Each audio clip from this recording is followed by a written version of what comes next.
Hello， 各位观众大家好，欢迎回到鹦鹉小木屋，我是 Jack。继我们上一次呢介绍和尚鹦鹉，我们今天呢要来聊一聊小太阳鹦鹉啦。本集影片由品皇贸易赞助播出。养鸟不紧张，好物找品皇，在台湾拥有超过40年历史的特宠专业品牌。非常荣幸可以邀请到在 IG 非常红的遛鸟妈来到现场，耶！嗨，大家好，我是遛鸟妈。遛鸟妈的遛是六只鸟的遛，还是遛着鸟的遛？刚好取谐，因为我那时候创那个 IG 的时候，原本只有6只，但不知不觉的就变得越来越多只，到现在已经10来只了。所以现在是10来只鸟妈。对，10来只鸟妈。还好不是教来阿妈，是遛鸟妈。遛鸟妈听起来很酷诶，很像真的就是在遛鸟，对不对？对，就谐音。我们今天呢要来介绍的是小太阳鹦鹉，对不对？没错，小太阳鹦鹉，我们讲小太阳鹦鹉，它们的寿命大概是几年？大概20。它据我所知，它的原生地是在南美洲，对不对？没错。哦，它们在野外也是属于群居性的动物。对，群居没错。所以你把它们训练到真的变成群居的鸟，训练多久？很难呢，感觉很厉害哎。这真的是从小训练。从小训练。对，要让它们多接触，然后多带出来。多带出来。对，才比较不会受惊吓，让它社会化。之前在各大会场，不管是在圆山、南港展览馆、星光三月，对，都有出现脚架的身影，所以相信大家对这个脚架非常的熟悉，而且有非常多的新闻媒体相真的转载报道，居然发现小太阳可以这样子带出门，可以真的遛鸟哦，所以遛鸟的问题就问遛鸟妈就对了。没错。好，那我们请遛鸟妈帮我们介绍一下小太阳有好多的颜色，对不对？没错。在我们的右手边，哦，它们的颜色非常的浅诶，它是什么品种的？月亮小太阳，它是我们的月亮小太阳。好可爱哦，月亮小太阳，这每一只这边我看到浅色的都是月亮小太阳。没错，这边都是月亮小太阳。你是看到小太阳就情有独钟？对，因为我觉得它的颜色真的是太吸引人，太漂亮，中毒了，对不对？对，而且它每一只就算同品种好了，每一只的颜色都会有些微的不一样。月亮小太阳是不是据这几年来它的价格也是水涨船高？水涨船高，对不对？对。主要是什么原因呢？大陆那边收蛋的原因。哦，所以也是跟我们上一集讲到和尚的比较像，没错，跟国际形势是有关系的。没错。哦，所以大陆那边现在开始喜欢养小太阳了，是吗？对啊。他们是开放还是说喜欢的人变多？开放。开放开始养小太阳。对。好，我们刚才认识的这个是月亮，对不对？对。好，接下来我们来认识一下凤梨跟黄边，我们要怎么分辨它们的品种？凤梨就是最基本款，基本款，这就是凤梨。哦，这个叫凤梨小太阳。对，凤梨小太阳，它的肚肚就是红红的，然后凤梨跟肉桂小太阳的差异性就是在它的翅膀下面，翅膀打开的内侧如果是绿色的话，就是肉桂小太阳。然后翅膀打开下面属于是黄色，明黄色的话就是凤梨小太阳。所以要看它的翅膀下面才可以分辨肉桂跟凤梨。没错。我们现在有一只肉桂，一只凤梨是吗？没有，都是凤梨。这个是凤梨，这是美国黄边。美国黄边，对，跟凤梨又不一样。不一样。好，那我们美国黄边应该怎么分辨？美国黄边又有分美国黄跟美国黄边，这个就是美国黄边。美国黄边就是辣嘴，它的嘴就是有一点黑黑的，有没有跟那个凤梨有点不太一样？它的嘴黑黑的，然后它的指甲是属于灰黑黑的这样，蜡笔的蜡，不是很辣的那个辣，不是，是蜡笔的蜡。对，它指甲就有点像灰指甲这样。哦，像灰指甲这样。然后美国黄呢，美国黄的颜色就会比较深，它就是辣嘴辣脚，它连脚上面的肤色也会是灰黑黑的。灰黑黑的，对，就像对，就像辣嘴辣脚就是美国黄，然后辣嘴白脚就是美国黄边。哦，所以它们的边并不是说它们的旁边有一些颜色，其实是跟嘴巴还有脚有关系的。对，而且美国黄边的背羽跟凤梨的背羽有会些微的差异，美国黄边的背羽会比较浅。哦，有没有？它比较偏绿，然后这比较偏浅。然后如果它又跟香吉士摆在一起的话，它又跟香吉士又蛮像的，因为香吉士偏黄哦，所以它的渐层就是香吉士，然后美国黄边跟凤梨这样的渐层下。对，有美国黄边、美国黄，然后肉桂，有凤梨，有月亮。对，那我们最原生种的小太阳，你有饲养吗？是红腹跟红腹，这就是红腹小太阳，它也是算是原生种。然后它的特别是它的尾羽很漂亮，它尾羽是这样子的渐层，所以上面是深绿色，这边是深绿，然后再也是有点黄绿，然后到下面是红色，又像金刚的尾羽一样，翻过来又是红色，有没有金刚的？背面的尾羽是有渐层的颜色，可是翻过来可能就是黄色、蓝色，对不对？哦，所以他们翻过来的时候是纯的单一颜色，对。但是他们如果在表面成色上面，它是渲染的，它是有很多种颜色。对，但就只有红腹是这样，其他的翻过来也都是它的正反两面一样颜色。我对新手来讲，这名字是不是蛮难分辨的？没错，蛮难搞的，因为赤红腹跟红腹是不一样的。没错，美国黄跟美国黄边又不一样了。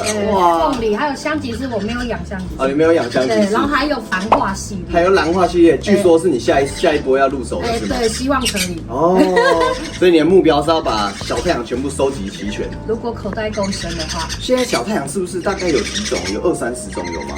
一定有啊，还有很多特殊色，就是比较外面没有公开的颜色。它们是同一个种，所以说它们可以互相的交配，并且产下具有繁殖能力的下一代，对不对？对，就像和尚一样玩基因，然后去配出它的颜色。那在我们拍摄的同时，还有一个还没有介绍到的小宝宝，大家一定有听到，这个就是我们即将公开的赤红腹小宝宝，对不对？没错。好，我们跟大家介绍一下，好可爱哦，有奶音哎，这个是养鸟人最没有办法抵抗的感觉吧？赤红腹小太阳，它其实也是属于原生种的小太阳，对不对？赤红腹小太阳的特色呢，就是它们的肚子，如果之后呢换毛以后，它的肚子下方这个地方下腹会变成很亮的红色，很鲜艳的红色，对不对？那如果是新手在饲养小太阳，你有没有什么建议要给荧幕前面的7万多名订阅者？应该说养小太阳，养一只的话，其实不怕它会吵；养一只的话，就像哑巴一样，不要担心说养小太阳可能会很吵啊，或什么。其实养一只真的是很安静，养一只很安静，而且鸟性很好，又很黏，非常的黏，而且它很会憋大便，超级会憋大便。所以它们是可以训练定点大小便是 OK 的。对，可以训练定点大小便。你可能定时的带它去厕所或是垃圾桶上面叫它便便，它就会。久而久之，当然一定会。等一下下一个环节呢，我要邀请我的伙伴们来跟你请教，来学习。我们在食物上面，我们在他们的生活啊、玩具上面应该要注意哪些事情，好吗？好的，没问题。好，那我们进行下一个环节。大家好，我是芝芝。遛鸟吗？我刚刚看到你来的时候啊，这颜色很特别，一般在外面好像很少见到。对，真的，你可能要跟繁殖户或者是专门有在饲养贩卖的。正常鸟街没有这种配色，没有。那通常都是哪一种？黄边跟凤梨会居多。这一只吗？对，黄边。还有这个，那是美国黄边，美国黄边。美国黄边，对，凤梨，所以一般看到的是这一种凤梨跟这个，对，今天才知道有月亮这个品种，很少，真的很少。养它们啊，有什么需要特别注意的地方？你说冷气房吗？还是冷气房大概设定在26度左右。太热的话，他们也会有一直哈哈哈的。我是用风扇，或是家里够通风的话，其实基本上都电风扇对电风扇，除非你是在密闭或是铁皮的空间，比较不 OK。那我想要请问一下，金太阳跟小太阳的差别？声音、叫声、长相、颜色，然后还有嘴巴。那请问一下，小太阳跟金太阳可以互相繁殖吗？如果他们感情很好，也不行吗？不行，他们只能当朋友。所以他们本来就不会，还是刻意的不让他们繁殖？因为他们其实是不同种的，光看体型就知道了。小太阳跟金太阳哪一种品种是破坏力比较强？金太阳会比较强。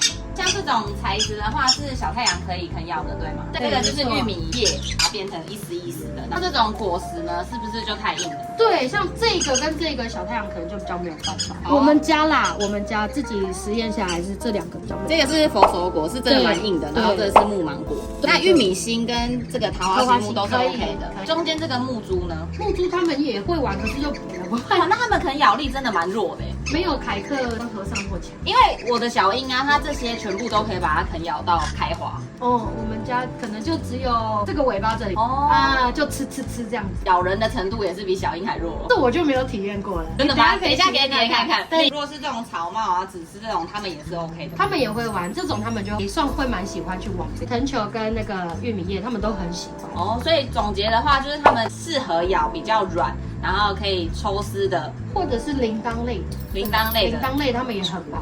那哪一些是比较危险的玩具跟用品？挂钩其实很多人应该有看过这个，像兽医师都有分享过，这种挂钩会让鸟宝造成很严重的危险，有可能会死亡，因为它是这种用转的，然后鸟宝其实都玩得比较过头，他们就会把它转开，前面这边呢就有可能直接刺到他们的嘴巴里。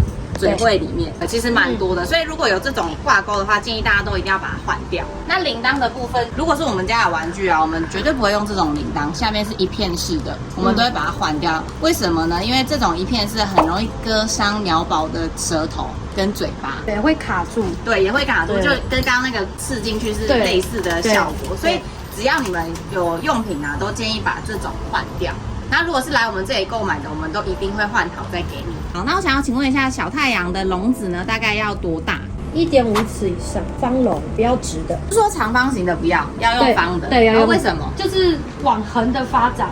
对，因为尾羽的关系。哦。对，他们是长尾巴，所以我要是长尾巴。所以建议大家是横的，然后稍微高一点。因为其实他们在笼子里面很喜欢攀爬。像这一根战棍，大概我看起来大概1.5到2而已，所以他们适合的战棍直径大概就是2左右嘛。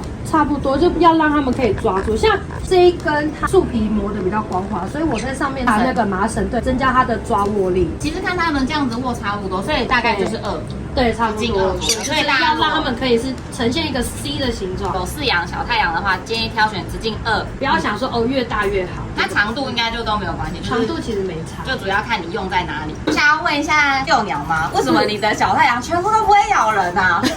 太厉害了！因为其实我们家如果有谁咬人，我就会把它单独的抓出来。只要咬人做出我不喜欢、我不开心的事情的话，我就会做他们不喜欢、不开心的事情，比如说剪指甲或是磨嘴巴。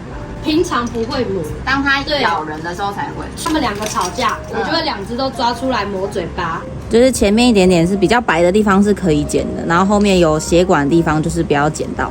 对，没错。你也不要剪得太刚好，因为他们站在笼子里面会磨指甲。请问一下，小太阳的飞行能力是如何？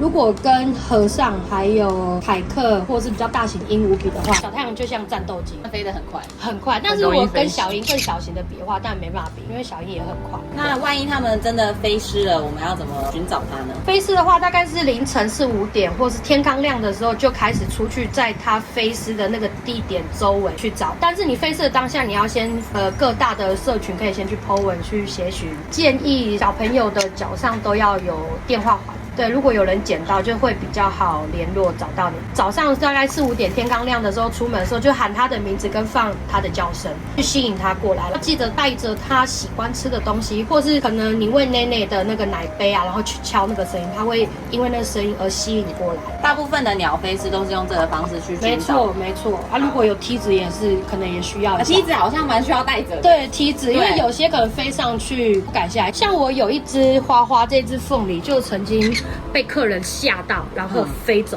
然后飞到电线上面，然后我在下面叫了半个多小时，就是叫不下来。还好住户愿意让我去他们楼上，然后刚好电线旁边，我就叫他过来，他就飞过来。好啊，那接下来我们要来问的就是关于小太阳吃的部分，像是我们知道折中他们就是不能吃太多谷物、坚果类，他们都要吃比较多纤维质。那小太阳有什么要特别的区别？那它也是里面会有滋养丸跟谷物都会有，这比例大概你会大概抓多少？一半一半吗？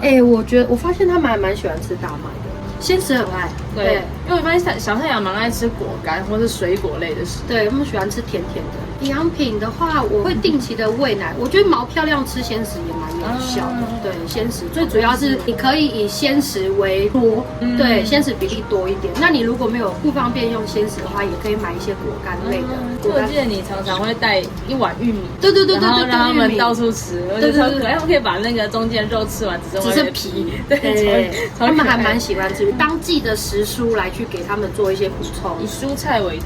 对，你滋养丸通常是什么？我自己是选 B14，对，因为它的味道跟它的营养，我都会放益生菌、乳酸菌、钙粉，然后鸭蛋粉跟螺旋藻。好多哦，对啊，难怪毛色那么漂亮。我自己是会混在饲料里面，但是因为它的保鲜期，所以我是大概一次就是这样一桶，然后完了再重新混。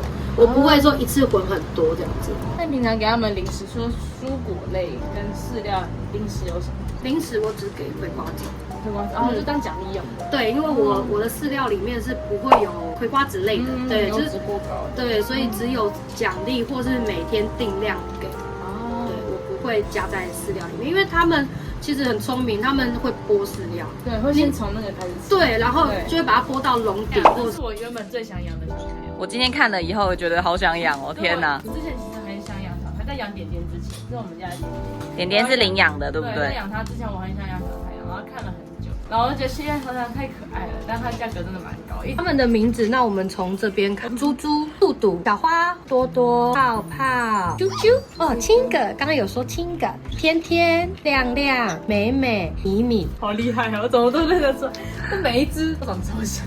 每一只都长超像。你们看一下凤梨跟美国黄边的眼睛差异，美国黄边的眼睛会有一圈眼线，所以它的眼睛会看起来更大、更诱人、更帅、更美。很电，有没有比较妩媚？对，妩媚，对电，它有画眼头、眼尾的感觉。真的有凤梨就没有，凤梨就是那一圈圆圆的，对，所以它的那一圈眼睛就很漂亮，在手堂堂。尾巴为什么会这样坏掉？就是因为它很喜欢，就是趴在笼子旁边，然后上下这样子撸，自己在插笼子的概念，所以它的尾羽就会因为笼子的关系，然后对唱长，然后再断掉。好帅呀！在拍片的同时，宝宝已经睡着了，侧睡会不会太可爱了呀？帅哦，好帅呀！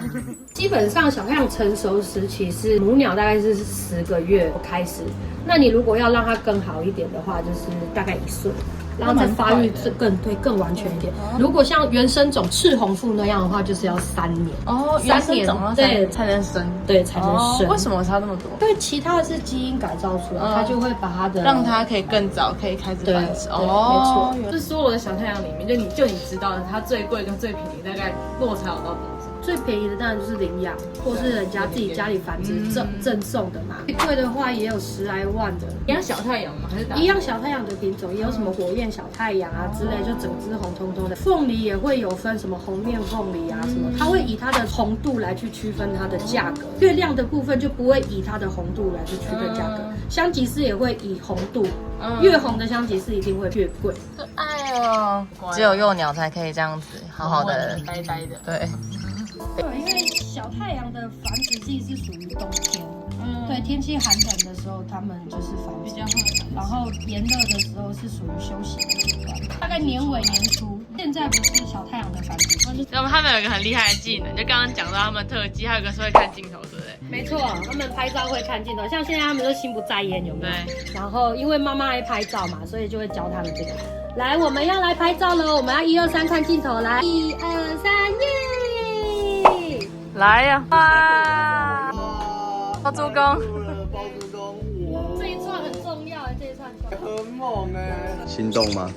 幼鸟都很觉得很可爱。好，声音好奶哦。对啊，超 Q 的，而且你看这个颜色，它翅膀打开会有那个渲染的颜色。它的鹦鹉就是越长大越迷人，它肚子会变得越来越鲜红、亮眼呢，好可爱的。对，越长大就越漂亮。翅膀下面会是红色的。哦，真的耶！那我们今天这一集这个受访完毕之后，真的养鸟的生活还有养鸟的学问知识真的是博大精深啊。没错，而且不只是在亚洲的台湾，包括其他的国家也都正在继续的钻研这项知识，然后还有养鸟怎么让鸟养得健康、养得漂亮、养得乖巧。这些都是非常非常重要的事情啊。那影片的最后也是要跟大家分享一下，就是爱它，我们就不能够弃养它。每一只鹦鹉呢都是小宝贝，都是我们自己的孩子，爱它、照顾它，装养不弃养才是饲养鸟类正确的观念哦。那今天这节影片非常感谢遛鸟妈可以一起来跟我们分享小太阳鹦鹉的知识，也让荧幕前面的观众学到非常非常的多，也感谢你分享这些经验给大家啦。谢谢。那最后有没有什么想要跟大家宣传或分享？我在9月21的部分有开鸟剧，然后地点是在天母的金屋藏车，因为人数比较没有开放这么多，也可以参加鸟剧，跟你们见面，对不对？对，没错，太棒了。然后相关的资讯可以到我的 IG 里面看内容。小宝宝会到现场，对，但那时候应该也已经长大了。太兴奋，太可爱了。对这些鹦鹉有兴趣的话，也可以随时的追踪遛鸟妈的 IG。那如果真的很幸运在路上遇到遛鸟妈的话，可以跟你拍照吗？那必须一定要，那必须一定要的。好，那我们影片就差不多就到这里啦。喜欢我们的影片的话，记得帮我们按赞、订阅、加分享。如果你还有更多的小太阳、金太阳、大太阳的相关知识内容，都非常欢迎各位可以在底下留言跟大家分享啦。那我们就下次的影片再见喽，晚安，拜拜，拜拜。